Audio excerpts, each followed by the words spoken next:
అంటే రాజీనామా విముక్తి గారు మీరు ఆయన ఏమైనా రిక్వెస్ట్ చేశారా? ఆయన పార్టీ వేడొద్దు, మీరు పార్టీలో ఉండాలని చెప్పి ఆయన అడిగారా? ఖచ్చితంగా మా పార్టీలో ఆయన కొనసాగాలని మేమందరం కోరుకుంటున్నాం. ఎందుకంటే రాజకీయాల నుంచి విరమించుకోవద్దు. మీలాంటి అనుభవజ్ఞులు పార్టీకి చాలా అవసరం.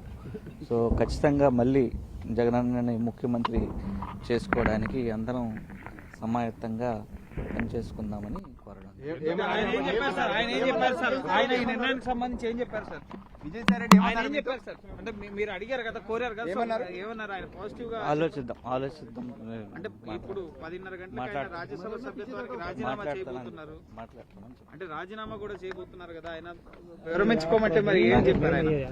మాట్లాడతామని చెప్పారు. మీ ఎంపీలను లీడ్ చేయడంలో ముందున్నటువంటి పార్టీలో ఏమన్నా సమస్యలు ఉన్నాయా? ఎందుకు జగన్మోహన్ రెడ్డి లేనప్పుడు ఈ విధంగా నేతలంతా కూడా పార్టీ సమస్యలు ఏం లేవు. అంటే ఇప్పుడు 4వ రాజ్యసభ ఎంపీ మీ పార్టీని వీడటం 2024లో అధికారం కోల్పోయిన తర్వాత వరుసగా నేతలంతా కూడా పార్టీని వీడుతున్నారు. ఏమైనా కేసులో వేధింపులు ఇటువంటి ఏమైనా అంశాలు ఉన్నాయా? వ్యక్తిగతంగా ఏమైనా ఇబ్బందులు ఉన్నాయా? ఎన్ని ఇబ్బందులున్నా తట్టుకునే ధైర్యం విజయసాయి రెడ్డి గారికి ఉంది. అది మనం చూస్తూనే ఉన్నాం.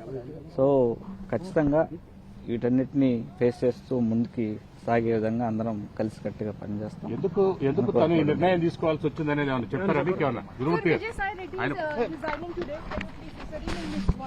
ఆయన